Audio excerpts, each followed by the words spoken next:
주 예수 내 맘에 들어와 계시노. 주 예수 내 맘에 들어와 계시노. 변하여 새 사람 되고 내가 늘 바라던 참빛을 찾음도 주 예수 내 맘에 오심. 주 예수 내 맘에 오심. 주 예수 내 맘에 오심. 물밀듯 내 맘에 기쁨이 넘치는 주 예수 내 맘에 오심.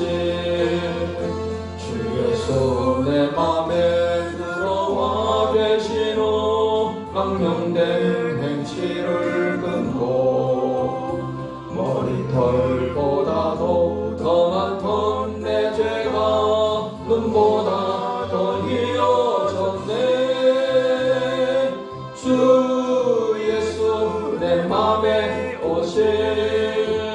주 예수 내 맘에 오심. 물밀듯 내 맘에 기쁨이 넘치는 주 예수 내 맘에 오심. 내 맘의 소망을 든든히 가짐은 주 예수 내 맘에 오심. 내심의 구름이 사라져버림도 주 예수 내 맘에 오심. 주 예수 내 맘에 오심. 주 예수 내 맘에 오심.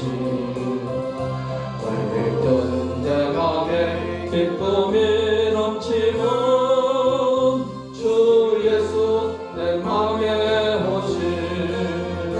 사망의 음침한 골짜기 가다가 밝은 빛 호연히 비쳐 저 멀리 하늘문 환하게 보임도 주 예수 내 맘에 오심. 주 예수 내 맘에 오심. 주 예수 내 맘에 오심. 물밀듯 내 맘에 기쁨이 넘치는 주 예수 내 맘에 오심. 내가 저 천성에 올라가 살기는 주 예수 내 맘에 오심. 천성에 올라가 주님을 뵈리 그 기쁨 비밀 데 없네. 주 예수 내 맘에 오심. 주 예수 내 맘에 오심. 물밀듯 내 맘에 기쁨이 넘치는 주 예수 내 맘에 오심.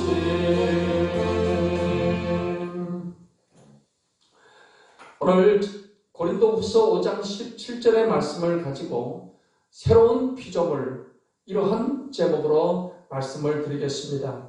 오늘 본문 말씀에 그런즉 누구든지 그리스도 안에 있으면 새로운 피조물이라. 이전 것은 지나갔으니 보라 새 것이 되었도다 라고 말씀을 하고 있습니다. 예수님을 믿는 사람들은 그리스도 안에 있는 사람이며 성경은 새로운 피조물이라고 말씀을 하고 있습니다. 우리가 기독교인이 된다는 것은 좀 더 나은 사람이 된다는 그런 의미가 아닙니다. 새로운 피조물, 새 것, 새로운 존재로 된다라는 그런 것을 의미하고 있는 것입니다. 그래서 우리가 이 땅에 살아가면서 자아 정체성, 내가 어떤 존재인가를 아는 것은 대단히 중요합니다. 소크라테스도 너 자신을 알라는 그런 말을 했습니다. 내가 누군가를 분명히 아는 것이 중요하기 때문에 그런 것입니다. 근데 자기 자신에 대해서 나름대로 나는 어떤 사람이다 라는 그 사람들마다의 그런 정체성이 있습니다. 자기 이미지가 있는 것입니다. 그래서 성공하는 사람들은 나는 성공자다라는 그런 이미지를 가지고 삽니다. 그런 정체성이 있어요. 나는 성공하는 사람이야. 그래서 그 성공하는 사람이라는 정체성이 있는 사람들은 어떤 일을 하든지 어느 곳에 가든지 나는 성공하는 사람이야. 그래서 이 성공하는 사람들끼리 또 어울리는 그러한 삶을 살아가는 것입니다.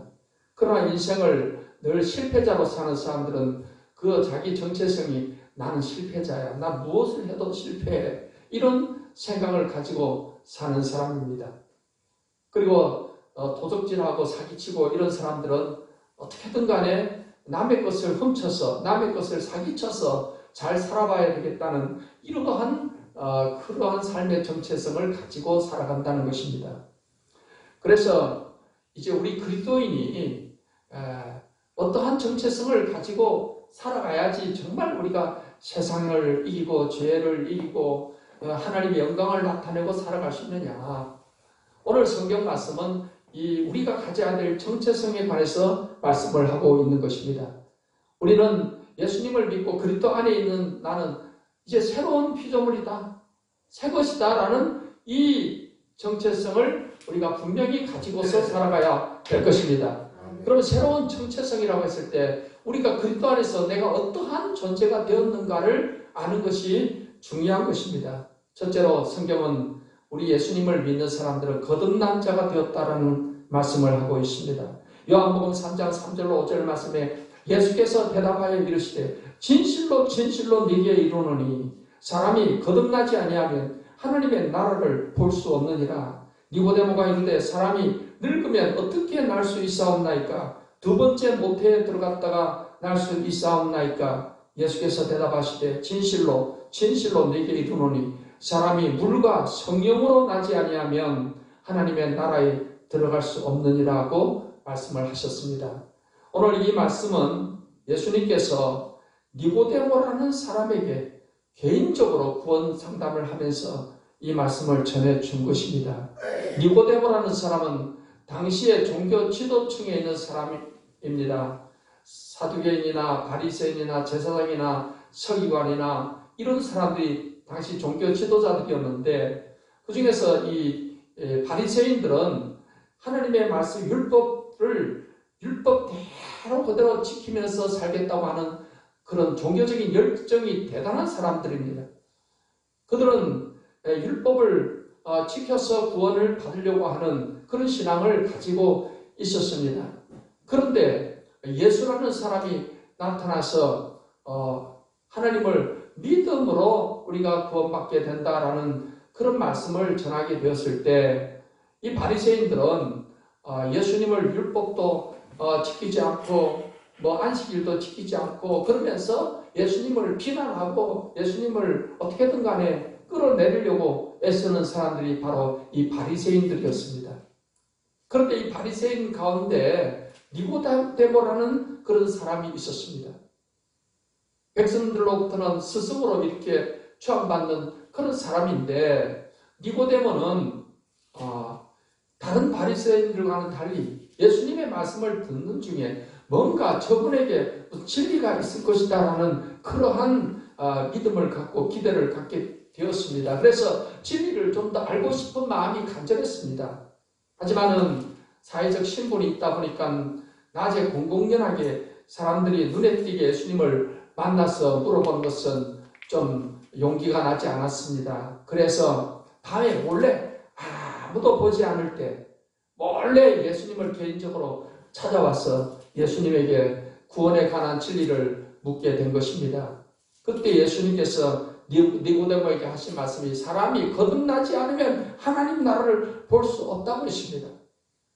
니고데모는 성경을 누구보다 많이 아는 사람이고 사람들에게 스승으로 불리우는 사람이지만 이 거듭난다는 것에 대해서는 예수님께로도 처음 듣는 이야기입니다. 이 의미가 무엇인지 무척 궁금했습니다. 그래서 그는 예수님께 이렇게 반문했습니다. 그러면 내가 늙었는데 어머니 뱃속에 들어갔다가 다시 태어나야 된다는 말입니까? 라고 예수님께 물었던 것입니다. 그러한 바리새인 니고데모에게 예수님은 사람이 불과 성령으로 나지 아니하면 하나님 나라에 들어갈 수 없느니라고 말씀을 해 주셨습니다. 물과 성령으로 다시 태어난다. 여기에 대해서 우리가 신약 성경의 말씀들을 종합해서 보았을 때 물은 복음의 말씀으로 성경은 말씀을 하고 있습니다. 우리가 복음의 말씀을 듣고 죄사함을 받게 되는 것을 마치 물로 우리의 몸을 씻는 것처럼 예수님은 말씀을 하신 것입니다. 우리가 복음을 듣고 믿게 되면 우리의 죄를 하나님은 다 사해 주시는 것입니다. 그리고 물과 성령으로 다시 태어난다. 이 성령 하나님께서는 우리가 복음을 믿을 수 있도록 도와주시는 것입니다. 성령으로 아니하고는 예수를 주시라 할 자가 없다라고 성경은 말씀을 하고 있습니다. 그래서 성령의 도우심을 통해서 우리가 예수님을 믿게 되고 예수님을 믿는 자에게 하나님의 성령이 우리 안에 내주하셔서 하나님의 성령이 임하시게 되면 우리의 죽었던 영이 살아나게 되는 것입니다. 여러분, 예수님을 믿지 않는 사람과 예수님을 믿는 사람의 엄청난 차이점이 있다면 예수님을 믿지 않는 사람들은 영적으로 죽은 상태에 있습니다. 그래서 에베소서 말씀에도 허물과 죄로 죽었던 너희를 살리셨다라고 말씀을 하고 있는 것입니다. 예수님을 우리가 믿게 될 때 성령이 우리 안에 내주하심을 통해서 우리의 죽었던 영이 살아나게 되는 것입니다. 그래서 하나님과의 관계가 회복되어지게 되는 것입니다. 그렇기 때문에 예수님을 믿는 사람들은 영적으로 이제 살아난 사람이 되게 된 것입니다. 그것을 성경은 거듭났다라고 말하는 것입니다. 영적으로 죽은 자가 다시 영적으로 산 사람으로 이렇게 태어났다는 것입니다. 그래서 예수님을 믿는 사람들은 거듭난 자가 되었다라는 사실을 성경은 말씀을 하고 있는 것입니다. 이것은 마치 번데기에서 나비가 나오는 것으로 비유해 볼 수가 있습니다. 이 아름다운 형형 색상을 가진 이 나비가 번데기 애벌레에서 번데기에서 고치가 되어가지고 거기서 허물을 벗고 이 나비라는 것이 나오게 되는 것입니다. 그런 것처럼 우리가 예수님을 믿게 되었을 때 우리의 죽었던 영이 다시 살아나서 새로운 존재로 우리가 태어나게 되었다라는 것입니다. 그러면 새로운 존재인 우리는 어떠한 신분으로 태어났느냐? 하나님의 자녀가 되었다는 사실입니다. 요한복음 1장 12절에 영접하는 자 곧 그 이름을 믿는 자들에게는 하나님의 자녀가 되는 권세를 주셨으니 했습니다. 예수님을 믿는 사람은 하나님의 자녀가 되게 되었다는 사실입니다.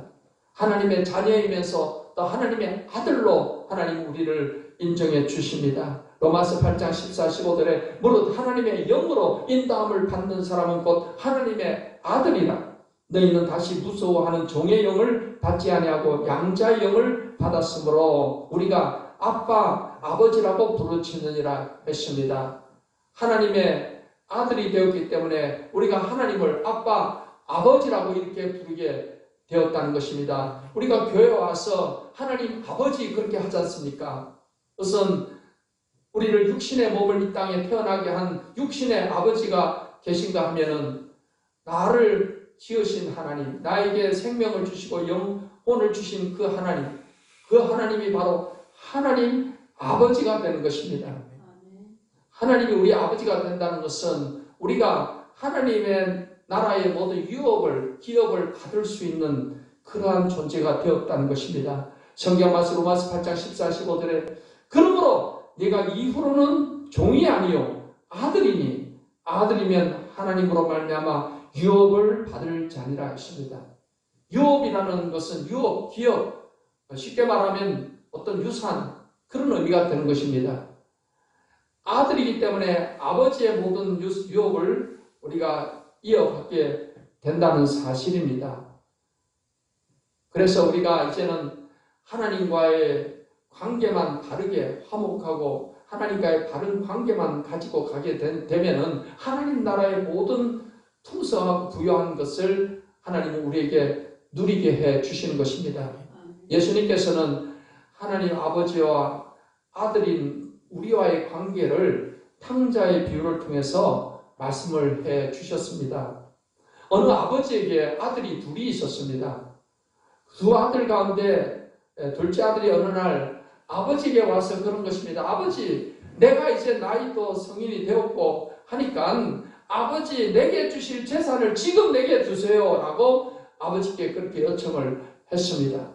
근데 아버지는 그 둘째 아들을 가만 보니까 이 아직까지 재산을 잘 관리할 만한 그 능력이 안 된다고 보는 것입니다. 그래서 아직은 아니다 라고 했지만 이 둘째 아들이 워낙에 강경하게 아버지에게 그걸 요구를 하니까 아버지가 이 둘째 아들에게 줄 재산을 이렇게 주었습니다. 근데 이 둘째 아들은 그 재산을 가지고 먼 나라에 가서 매일같이 산의 진미를 먹고 창녀들하고 놀아나면서 그렇게 세월을 보냈습니다. 돈이 많으니까 계속 그렇게 해서 사치스럽게 탐욕스럽게 살아갔습니다. 그런데 어느 날 돈이 이제 떨어진 거예요. 그러니까 이 아들이 이제 먹고 살기가 어렵게 된 것입니다. 어디에 취직을 하려고 해도 기술이 없어요. 또 뭐 어떤 능력이 없어요. 그래서 너무나 배가 고파요. 먹지 못하니까. 그래서 할 수 없이 돼지 치는 집에 간신히 사정을 해서 취직을 해서 돼지를 돌보는 일을 합니다. 그래서 돼지가 먹는 지엄열매를 먹으면서 간신히 허기진 배를 움켜쥐게 되었습니다. 그 아들이 그렇게 굶주린 가운데 그 나라에 기근이 들어가지고서 그 지엄열매조차도 제대로 먹지 못하게 되었습니다. 허구한 날 이 배고픈 배를 움켜쥐으면서 그러면서 드디어 이 아들이 자기의 정체성을 생각을 하게 된 겁니다. 내가 왜 이러고 있지? 나는 아버지의 부요한 아버지 아들인데 내 아버지 집에는 툭꾼들이 많이 있는데 그 툭꾼들은 배부르게 살고 있는데 나는 아버지 아들인데도 툭꾼보다 지금 못하고 이렇게 굶주리면서 있구나. 아, 내가 아버지께 죄를 지었구나. 아버지가 말렸을 때 그 말을 들었어야 되는데 아버지의 말은 안 듣고 재산을 이렇게 다 탕진해버리고 내가 아버지께 죄를 지었구나. 그래서 이 아들이 자기가 잘못한 것을 깨닫게 되고 다시 아버지께로 돌아가기로 합니다. 아버지께 가서 나를 그냥 아들로 여기지 말고 툭꾼의 아들로만 여겨달라. 그렇게만 해도 이 허기진 배를 채울 수가 있다고 생각을 하고 마음을 돌이켜서 아버지께로 이제 돌아가게 되는 것입니다. 이 내용이 이제 누가복음 15장 21절로 24절에 이렇게 기록되어 있습니다. 아들이 이르되 아버지 내가 하늘과 아버지께 죄를 지었사오니 지금부터는 아버지의 아들이라 일컬음을 감당하지 못하겠나이다 하나 아버지는 종들에게 이르되 제일 좋은 옷을 내어다가 입히고 손에 가락지를 끼우고 발에 신을 신기라. 그리고 살찐 송아지를 끌어다가 잡으라. 우리가 먹고 즐기자. 이 내 아들은 죽었다가 다시 살아났으며 내가 잃었다가 다시 얻었노라 하니 그들이 즐거워하더라 했습니다. 여러분 이 아들이 이제는 회개하고 내가 아버지 아들이니까 아버지께로 다시 돌아가야지. 그리고 아버지 집을 향해서 발걸음을 옮기게 된 겁니다.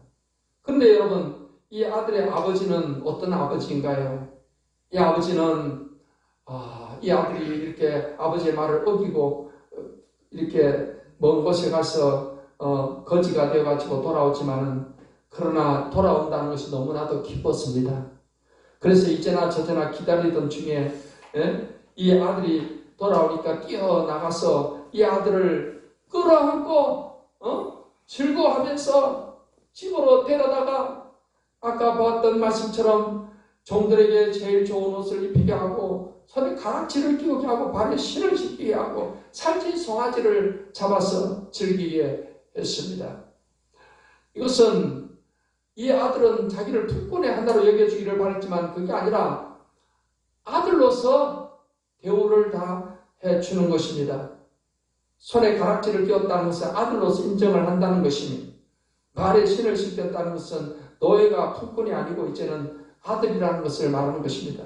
당시 너희들은 신을 신지를 안 했으니 그리고는 살찐 송아지를 잡아다 이렇게 기뻐하고 즐거워하는 것이 바로 아버지의 마음입니다.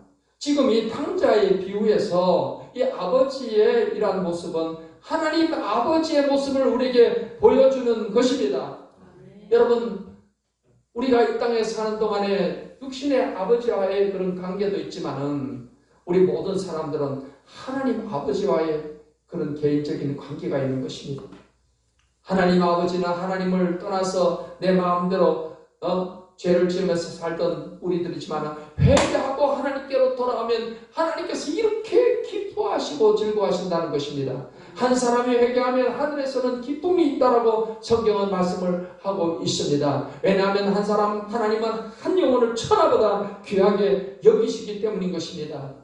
그 하나님 앞에 나온 우리들을 하나님은 이렇게 반겨주신다는 것입니다. 우리가 이제는 회개하고 돌이켜서 우리가 어떤 존재라는 것을 분명히 알고 내 정체성을 분명히 다시금 회복하고 하나님과의 관계가 회복되게 되면은 하나님께서는 이처럼 이 아버지가 아버지 집에 모든 부여한 것을 이 아들에게 다 누리게 하듯이 하나님 나라에 부여한 것을 우리에게 누리게 해주심을 믿으시기를 바랍니다. 이제 우리는 하나님과의 바른 관계에서 하나님은 우리에게 주신 특권이 있는데 그것이 바로 하나님께 무엇이든 기도해서 응답받는 특권을 우리에게 주셨다는 사실입니다. 마태복음 7장 7절로 11절 말씀에 구하라 그리하면 너희에게 주실 것이요 찾으라 그리하면 찾아낼 것이요 문을 두드리라 그리하면 너희에게 열릴 것이니 구하는 이마다 받을 것이요 찾는 이는 찾아낼 것이요 두드리는 이에게는 열릴 것이니라. 너희 중에 누가 아들이 떡을 달라 하는데 돌을 주며 생선을 달라 하는데 뱀을 줄 사람이 있겠느냐. 너희가 악한 자라도 좋은 것으로 자식에게 줄 줄 알거든 하물며 하늘에 계신 너희 아버지께서 구하는 자에게 좋은 것으로 주시지 않겠느냐라고 말씀을 하고 있는 것입니다. 구하라 찾으라 두드리라 이것은 하나님께 기도하는 것을 말하는 것입니다. 기도를 우리가 간절히 하게 되면 하나님께서 아버지가 되셔서 우리에게 좋은 것으로 주시겠다는 것입니다. 여러분 세상에 아버지 가운데 악한 아버지가 있어요. 남을 괴롭히고 도둑질하고 사기치는 그런 아버지가 있어요. 그건 악한 아버지인데 그 악한 아버지도 자기 자식이 아버지에게 뭘 달라고 할 때는 그 자기 자식에게만큼은 좋은 것을 준다는 것입니다. 아들이 떡을 달라는데 돌을 주면서 야 이거 먹어라. 생선을 달라는데 뱀을 던져주면서 야 이거 먹어라. 이런 아버지가 없다는 것입니다. 세상의 아버지도 악한 아버지도 자기 자식에게는 좋은 것을 줄 줄 아는데 하늘에 계신 하나님 아버지는 정말 좋으신 아버지입니다. 선하신 아버지입니다. 그 아버지가 우리가 구하는 것에 좋은 것으로 주시지 않겠느냐는 것입니다. 하나님 우리의 기도에 좋은 것으로 응답해 주시는 좋으신 아버지가 되심을 믿으시기를 바랍니다. 그렇기 때문에 이제 우리는 하나님과의 관계를 잘 회복하고 하나님과의 친밀한 화목된 관계를 가지면서 하나님 자녀에게 아들에게 주신 그 특권 예수님의 이름으로 무엇이든지 구하면 받으리라는 주님의 말씀대로 예수님의 이름으로 기도하고 구하고 응답받고 그러므로 말미암아 하나님 나라의 부유함을 우리가 체험하면서 누리면서 살아가게 되는 것입니다. 사랑하는 성도 여러분 모두가 다 하나님의 아들로서 하나님과의 친밀한 관계를 회복함을 통해서 하나님이 주시는 이 풍성한 천국의 은혜의 복을 누리며 살게 되시기를 예수님의 이름으로 축원합니다. 셋째로 성경은 우리 그리스도 안에 있는 사람들을 왕같은 제사장이라고 그렇게 말하고 있는 것입니다. 베드로전서 2장 9절 말씀에 그러나 너희는 택하신 족속이요 왕같은 제사장들이요 거룩한 나라요 그의 소유가 된 백성이니 이는 너희를 어두운 데서 불러내어 그의 기이한 빛에 들어가게 하시니 아름다운 덕을 선포하게 하려 하심이라고 말씀을 하고 있습니다. 하나님께서는 우리를 택한 족속이요 왕같은 제사장이요 거룩한 나라요 그의 소유가 된 백성이다. 이렇게 우리가 어떤 존재인가라는 것을 이렇게 말씀을 하고 있는 것입니다.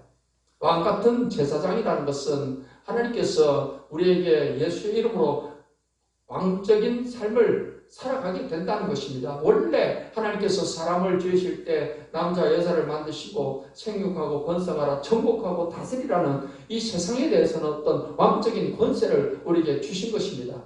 하지만은 아담과 하와가 범죄하고 타락함으로 인해서 이 왕적인 권세를 사탄에게 뺏겼던 것이며, 하지만 우리 예수님은 십자가에서 마귀를 패배시키셨습니다. 마귀의 권세를 깨뜨렸습니다. 그래서 로마서 말씀은 우리가 그리스도 안에서 생명 안에 왕노릇한다라고 말하고 있는 것입니다. 그래서 우리가 예수님 안에서 이 땅에서 원래 지원받았을 때 그런 어떤 왕적인 권세를 가지고서 우리가 세상에서 죄를 정복하고 또 환경을 정복하고 다스리고 마귀를 대적하면서 그런 예수 그리스도 안에서의 그런 왕적인 삶을 우리가 살아가게 된다는 것입니다. 성경 말씀에는 장차 우리가 예수 재림 후에 일어날 일에 관해서 이렇게 말하고 있습니다. 요한계시록 20장 6절에 이 첫째 부활에 참여하는 자들은 복이 있고 거룩하도다. 둘째 사망이 그들을 다스리는 권세가 없고 도리어 그들이 하나님과 그리스도의 제사장이 되어 천년 동안 그리스도와 더불어 왕노릇하리라고 말씀을 하고 있습니다. 예수님이 재림 때 부활하는 것을 첫째 부활이라고 합니다. 이 첫째 부활에 참여한 사람들, 예수님의 재림 때 주님과 함께한 사람들은 결국 천년 동안 그리스도와 함께 왕노릇한다라고 말씀을 하고 있는데, 이미 우리가 이 땅에 살아가는 동안에도 생명 안에서 왕노릇한다라고 성경은 또 말씀을 하고 있습니다. 그렇기 때문에 여러분, 우리가 예수의 이름으로 이제는 세상을 다스리고 정복하고 마귀를 대적하고 죄를 이기면서 살아가는 이러한 왕적인 그런 권세를 가지고서 살아가게 해 주신다는 것입니다. 그래서 우리가 우리 자신의 이 영적인 존재, 내가 어떠한 존재인가, 나는 세상의 환경에 굴복하고 환경을 두려워하고 사는 존재가 아니고 환경을 정복하고 다스리는 그런 왕적인 존재다라는 사실을 잊지 말아야 될 것입니다. 이러한 정체성을 가지고 이러한 믿음을 가지고 사는 사람과 그렇지 않은 사람과는 삶이 천지 차이가 나는 것입니다. 이스라엘 백성들이 애굽에서 나와서 그들이 가나안 땅에 들어가기 전에 가데스 바네아라는 곳에서 그들이 가나안 땅을 정탐을 했습니다. 12명의 정탐꾼이 정탐을 하고 와서 백성들 앞에 보고를 하게 되는데, 그 중에 먼저 10명의 정탐꾼이 먼저 보고를 합니다. 그들의 보고는 너무나도 절망적이었습니다. 그들은 그 가나안 땅에 사는 사람들을 너무나도 대단하게 보았습니다. 그들은 이렇게 표현했습니다. 민수기 13장 33절에 거기서 내 피림 후손인 아낙 자손의 거인들을 보았나니 우리는 스스로 보기에도 메뚜기 같으니 그들이 보기에도 그와 같았을 것이라고 그렇게 보고를 하고 있습니다. 얼마나 자기 자신을 비하시키는 그런 말을 하고 있습니까? 아낙 자손이 비록 육체적으로는 체격이 좋을지 모르지만 아무리 그래도 그렇지 그들이 우리를 볼 때는 마치 메뚜기 같은 존재로 볼 거다는 것입니다. 메뚜기가 그냥 밟으면 죽어버리는 그런 약한 존재죠. 이렇게 하나님 백성으로 부름받은 이스라엘 자손들이 말이죠. 이렇게 자기를 비하해서 말을 한다는 것은 내가 어떤 존재라는 것을 지금 모르기 때문에 그런 것입니다. 하나님 백성이라는 생각을 한다면 이렇게 이런 말을 할 수가 없는 것입니다. 하나님께서는 그 말을 들었을 때 얼마나 하나님께서 진노와 분노하셨는지 그 열 정탐꾼 그 자리에서 죽게끔 했습니다. 그리고는 열 정탐꾼의 말을 듣고 부정적으로 생각을 하고 밤새도록 통곡하면서 그러면 우리가 다시 한 사람을 뽑아서 애굽에 돌아가자 이런 말을 했던 그 사람들, 가나안 땅에 못 들어간다고 말을 했던 그 사람들에 대해서 하나님은 이스라엘 백성들이 20세 이상 된 성인 가운데 그 열 정탐꾼의 말을 듣고 그렇게 부정적으로 말한 사람들을 백성들은 다 이 40년 동안 광야에서 방황을 하다 광야에서 다 죽게 될 것이라고 역사는 하나님 말씀한 그대로 진행이 된 겁니다. 그런데 12 정탐꾼 가운데 두 사람 여호수아와 갈렙은 달랐습니다. 여호수아 갈렙은 자기들의 정체성을 분명히 아는 사람이에요. 우리는 하나님이 택한 백성이다. 우리는 가나안 땅을 정복해야 될 그런 정복자들이다.